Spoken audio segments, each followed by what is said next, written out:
यहाँ पहुंचे सारे आदर्श परिवार को जय वाल्मीकि।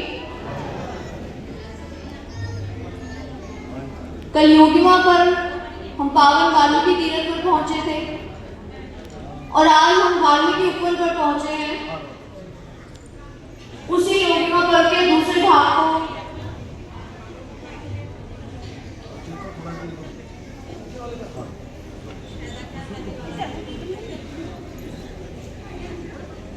पिछले 25 वर्षों से योगिमा पर्व लगातार हो रहा है। कोविड की वजह से बीच में थोड़ी ब्रेक लगी थी, लेकिन तब भी हमने वेबिनार्स के रूप में इस योगिमा पर्व को कॉन्टिन्यूशन में रखा हुआ था। और योगिमा पर्व पर आते समय बहुत से लोगों को बहुत सी दिक्कतों का सामना करना पड़ता है। बहुत सर्दी होती है, आप लोग छोटे छोटे बच्चों को भी लेके आते हो, तो और आज आप वाल्मीकि उपवन पर भी आए हो, पहुंचे हो यहाँ। मैं आप सभी का दिल की गहराइयों से स्वागत करती हूँ। किसी के भी चेहरे पर कोई शिकन नहीं होती यहाँ पर आते हुए, बल्कि खुशी की लहर होती है कि योगिमा पर्व पर पहुंचना है या वाल्मीकि उपवन पर पहुंचना है, साहब जी को मिलना है। और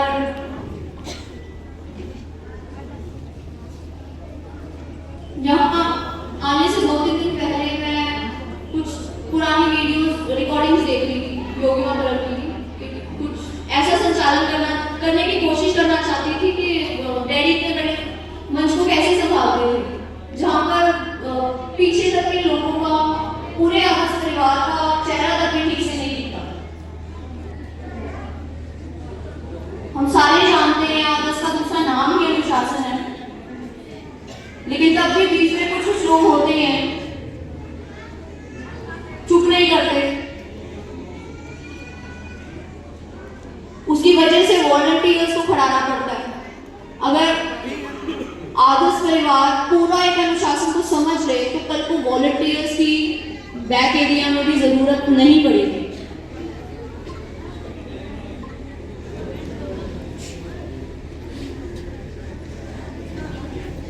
इतने बड़े परिवार को देखकर बहुत अच्छा लगता है। जो रावल साहब और अतिकाय जी ने अपने संघर्ष से आप लोगों को यहाँ इकट्ठा किया, मैं नहीं सोच सकती एक आम इंसान नहीं कर सकता। अपने घर को छोड़ना इतना आसान नहीं होता, बहुत तंगियां होती हैं घर में भी पीछे से,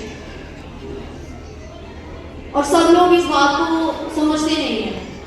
तो जो समझ रहा है, जो अपना संघर्ष कर रहा है, तो क्यों ना उसका साथ दे।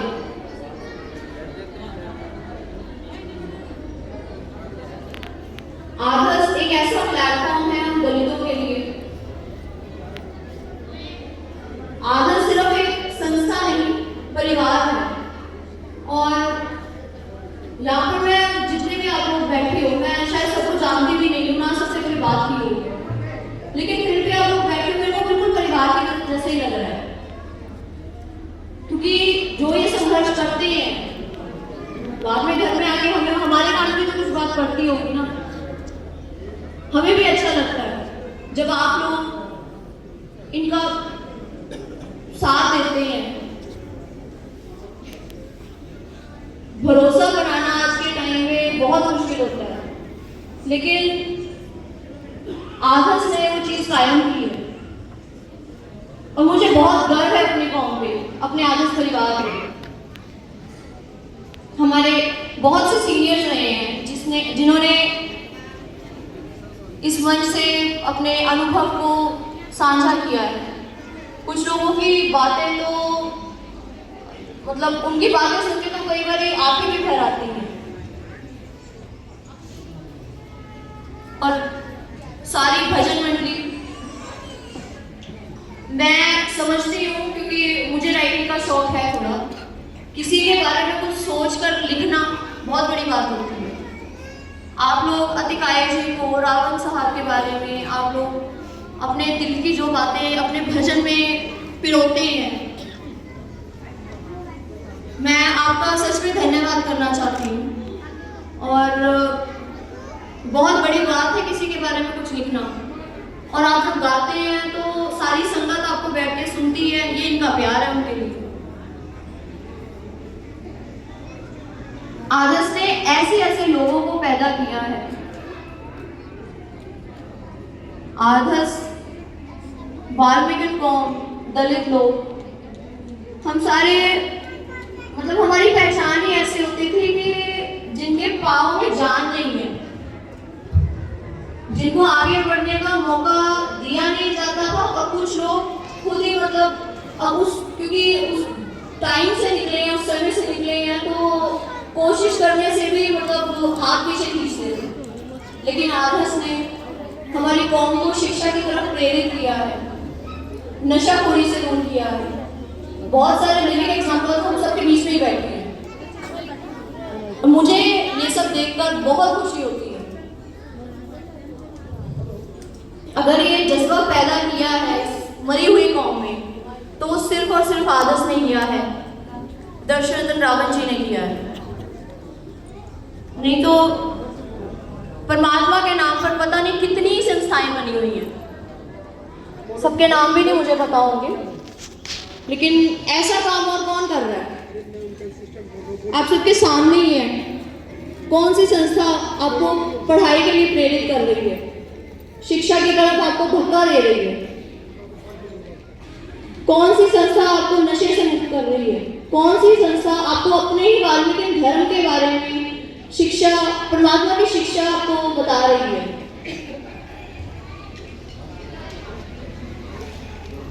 जिस वक्त साहब जी ने अपना एक अलग संगठन बनाने का सोचा होगा, एक अलग रास्ते पर चलने का सोचा होगा, शायद उस वक्त भी कुछ सूझवान लोग रहे होंगे जिनके जहन में बात आई होगी जरूर कि एक अकेला इंसान इतने मतलब सीधे साधे ट्रैक पर चलकर क्या ही हासिल कर लेगा। पर आज भी वो लोग वहीं पर हैं, और आदर्श का रूप हम सब लोग हर साल बड़े बड़े योगामृत में देखते हैं। आप लोग अपना घर छोड़कर के सर्दी में ऐसे क्यों नहीं आते? सब में जज्बा होता है, एक खुशी की लहर होती है।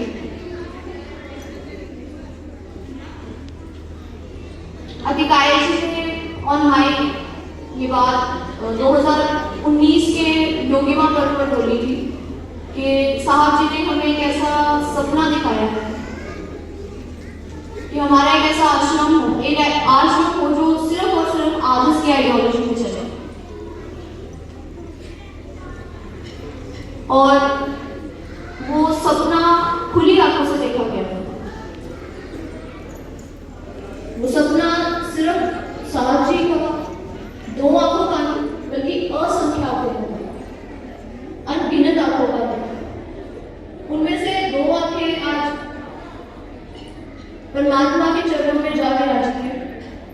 मुझे बहुत दुख है इस बात का कि वाल्मीकि की नींव अधिकारी जी के सामने नहीं रखी गई, ये बोझ है। लेकिन मैं आपको एक बात बताना चाहूंगी, ये जो प्लान आप वाल्मीकि उपवन के नाम से समझ रहे हैं, ये सिर्फ एक आश्रम, हम रिलीजियस तौर पे इसको आश्रम बोल सकते हैं, मेडिकल कॉलेज यहाँ बनेगा, यूनिवर्सिटी तक की ज्ञान हासिल यहाँ पे होगा, लाइब्रेरी सेंटर, स्टडी सेंटर, हमारे प्रचारक तैयार होंगे यहाँ से। ये अगर हम अलग अलग करके इनको देखें, ये जो मैंने जितनी बातें बोली, कितनी ताकत फील होती है कि अगर ये सब कुछ सच में हो गया तो मतलब क्या ही बात हो जाएगी ना।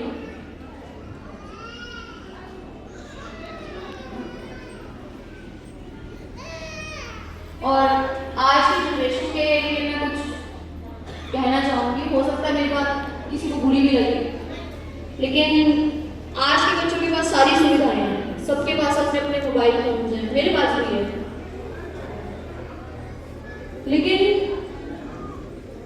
मैं हैरान होती हूँ उस समय को सोच के जब मोबाइल फोन्स नहीं थे, जब आदर्श की पहली जनरेशन ने अपना संघर्ष शुरू किया था ग्राउंड लेवल से, घर घर जाके जब लोगों को जोड़ा, प्रचार किया,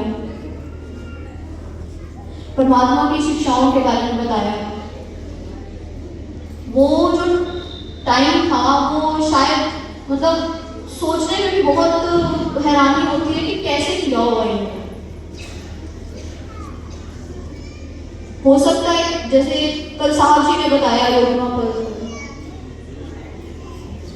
कुछ डिटेल्स लेट भी हो जाती थी, खत आने में देर भी हो जाती थी, तो उस वक्त ये लोग कैसे हैंडल करते होंगे? क्योंकि अभी जैसे छोटी सी इनकन्वीनियंस होती है तो हम लोग एक दूसरे को फोन के माध्यम से जल्दी जल्दी कांटेक्ट कर लेते हैं।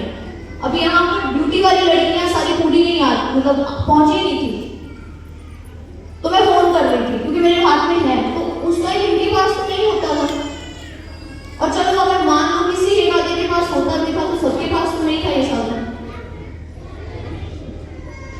हमारे पास आज सोशल मीडिया है, सबके सोशल साइट्स पे हर जगह अकाउंट होते ही हैं, तो क्यों ना हम उस सोशल मीडिया का अच्छे से यूज करें और अपने धर्म का प्रचार करें। अपने धर्म का प्रचार करने में कैसे चलें?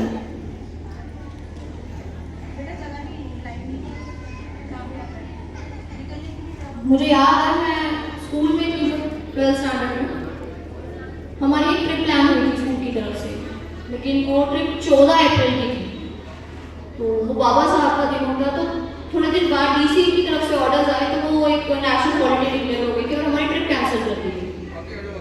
मैं क्रिश्चियन स्कूल में पढ़ी हूँ, मेरा ऑलमोस्ट सारा फ्रेंड सर्कल ही क्रिश्चियनिटी का है, तो उनमें से एक मेरे दोस्त थे जिन्होंने बोला कि मतलब वो गुस्से में आ गए कि तुम लोगों का सही है। उन्होंने मुझे सीधा पॉइंट आउट किया ग्रुप में बैठ के कि तुम लोगों का सही है, तुमने तो एक इंसान को भगवान का ही दर्जा दे दिया है, बस उसी एक इंसान को पूछते रहते हो। तो मैंने वो क्योंकि ग्रुप में बैठे थे तो मैं घबराई नहीं, लेकिन मैं सिचुएशन को अवॉइड करना चाह रही थी इस समय।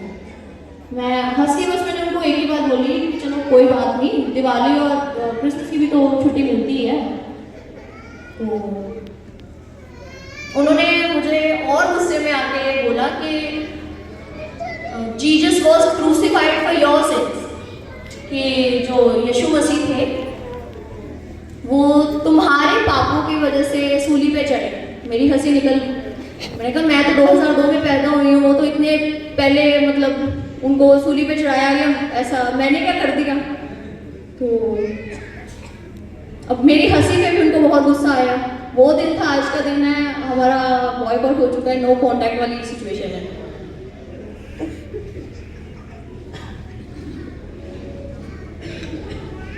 डिबेट वाला माहौल बन गया था, तो कुछ तू मैं भी हुई।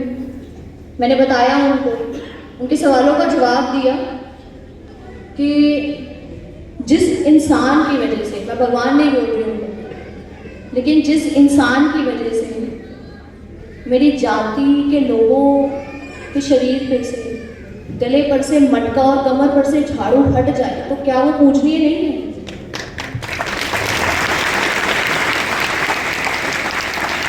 भगवान का दर्जा ना हो, पर जिस काबिल जो उन्होंने काम किया है, जिस काबिल उनकी रिस्पेक्ट बनती है, एटलीस्ट उनको वो तो दी जाए। तो मेरे साथ भी थे कुछ लोग उस समय, कुछ दोस्तों ने मेरा पक्ष लिया, कुछ ने नहीं लिया, क्योंकि ग्रुप था तो किसी एक का पक्ष नहीं ले सकते, नहीं तो ग्रुप खराब हो जाता है। और मैंने उसे दो चीजें समझी। पहली ये कि लोग बोलते हैं और बोलते रहेंगे, दूसरी ये कि लोग तभी बोलते हैं जब उनको ये पता होता है कि हमारे पास प्रिविलेज है बोलने का और इसको जवाब देना नहीं आएगा। और उसका हल ये है कि हम जवाब तभी देंगे जब हमें अपनी एजुकेशन के साथ साथ अपनी हिस्ट्री के बारे में पता होगा, अपने इतिहास के बारे में पता होगा। आदर्श वही काम कर रही है, आपको नशा मुक्त भी कर रही है, आपको परमात्मा की शिक्षाओं के बारे में भी बता रही है, इतिहास के बारे में भी बता रही है, और आपको शिक्षा के लिए भी प्रेरित कर रही है। हमारा अस्तित्व हमसे दूर कर दिया गया था। हमारी हिस्ट्री को हमेशा छुपाया गया है। नहीं तो सोचने वाली बात है कि जो मूल निवासी थे, जो इस भूमि के राजा थे, उनके गले में मटका और कमर पे झाड़ू कैसे आ सकती है? शुरू से छल होता है। और जब हमें ये पता है कि हमारे साथ गलत हो रहा है, हमें पता है कि हमको वो ठीक कैसे करना है, हमको शिक्षा की तरफ जाना है, हमारे पास अपनी एजुकेशन होगी तो हम जवाब देने लायक होंगे। जब जवाब देना आएगा तो किसी की हिम्मत कैसे होएगी हमारे आगे बोलने की। इसलिए अपनी हिस्ट्री को जानना बहुत बहुत इम्पोर्टेंट है। और जो लोग, जो जनरेशन आज की एक काम नया सीख लिया है कि मेरे खुद के फ्रेंड सर्कल में भी ये था कि वो खुद थे, राजपूत घराने से बिलोंग करते थे, लेकिन सबके पास अपने ऐसी सर्टिफिकेट्स तैयार थे। तो आज की जनरेशन में कुछ लोग ऐसे भी हैं जो रिजर्वेशन से लाभ लेके रिजर्वेशन को ही गलत बताते हैं। जो बाबा साहेब के द्वारा किए गए संघर्ष की वजह से आज सोसाइटी में हम सिर उठाकर, आज अगर हम सोसाइटी में घूम रहे हैं, चल रहे हैं, अपने आप को, अपनी कौम को आगे बढ़ा रहे हैं पढ़कर, एजुकेशन हासिल कर कर, लेकिन वो फिर भी उसी कॉन्स्टिट्यूशन को गलत बताते हैं। तो ऐसे लोगों के लिए एक बहुत बड़े स्कॉलर हुए हैं, पॉलिटिशियन, शायर भी रहे हैं 20वीं सेंचुरी के, अल्लामा इकबाल, मोहम्मद इकबाल भी नाम से भी जाना जाता है। उनकी शायरी में एक यहाँ कहना चाहूँगी कि वल्ला से करे दूर वो तालीम भी फितना, इमलाक भी, औलाद भी, जागीर भी फितना, ना हक के लिए उठे शमशीर भी फितना, शमशीर ही क्या नाराए तकबीर भी फितना। इसका मतलब ये फितना जो शब्द बार बार हर लाइन में है, इसका मतलब पंजाबी में होता है फिटे मुंह, और हिंदी में हम इसको लानत का नाम देते हैं। कि जो हमें अपने परमात्मा से दूर करे, जो ज़्यादा भी पढ़ लिख जाते हैं वो अपनी जैसे जाति छुपाने लग जाते हैं। तो ऐसी पढ़ाई का भी क्या फायदा जो तुम्हें अपने रब से दूर करेगी।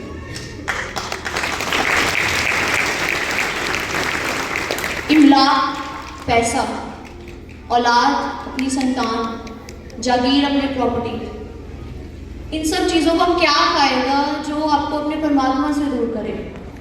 फिटे मुंह है ऐसी चीज़ों पे। फिर ना हक के लिए उठे वो शमशीर भी फितना, जो हक दिलाने के लिए तलवार नहीं उठा सकते, उस तलवार को भी लानत है, जो एक टाइम पे उठे ही ना। शमशीर ही क्या नाराए तकबीर भी फितना, परमात्मा के लिए ही जो नारा बनाया गया है, लेकिन अगर वो कभी किसी सिचुएशन में परमात्मा से आपको दूर करे तो ऐसे नारे पे भी लानत है। इस शायरी का मतलब ये है। और एक कोट है कि हिस्ट्री रिपीट्स इटसेल्फ।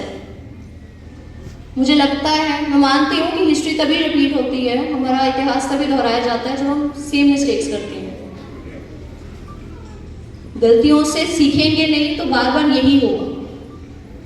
नहीं तो जिस देश के मूल निवासी हैं, जिनका राज था, सच में सोचने की बात है कि जिसका राज हो उसके घर में घुस के हम उस पर कैसे राज कर सकते हैं। सोचने को इमेजिनेशन दौड़ाई जा सकती है। एक राज कायम किया हुआ है, उसमें कोई आया, उसने आपके राज में फतेह हासिल कर ली, आपके सारे दस्तावेज ला लिए, सब कुछ डिस्ट्रॉय कर दिया, आपको कुछ नहीं पता।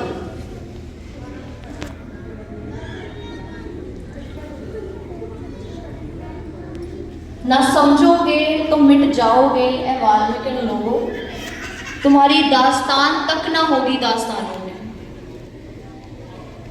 और आज भी हमारी दास्तान को कोई लेकर चल रहा है तो वो आधा सिर हमारे धर्मदूत दर्शनतन रावण जी हैं। हम तो, और रावण साहब बार बार ये लिखते हैं कि द्राविड़ अस्तित्व की सम्मानजनक स्वीकृति हेतु हम दुनिया की उस कौम में से आते हैं जिसको अपने कौम के बारे में कुछ पता ही नहीं है। हमारे पूर्वज क्या थे, कौन थे, क्या करते थे, अपने दादा परदादा के अलावा पीछे तक किसी ने सोचने की, जानने की शायद कोशिश भी ना की हो। हम अपनी लाइफ्स में इतने बिजी हैं आज।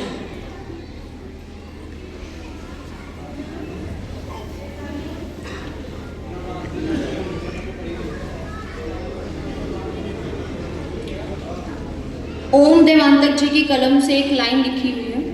उनका एक भजन है कि हम ऐसे दीवाने हैं दुनिया को बदल ही डालेंगे। ये वाकई में आप सबका साहस है और मैं सच में आप सभी के चरणों में प्रार्थना करती हूँ कि जैसे आज तक आप लोग आधस का, हमारे धर्म दूत का, दर्शनतन रावण जी का साथ देते आए हैं, हर काम में, आधस के हर कार्य में आप लोग ऐसे ही अपना योगदान देते रहेंगे। अगर रावण साहब अकेले चले तो आप लाखों लोगों ने कारनामा बना दिया, और ये कभी सपना होता था दूसरे लोगों का सत्संग देख के हमारे योगामृत भी ऐसा हो। हम सोचते थे, आज वो सब कुछ आदर्श ने सच कर दिखाया है।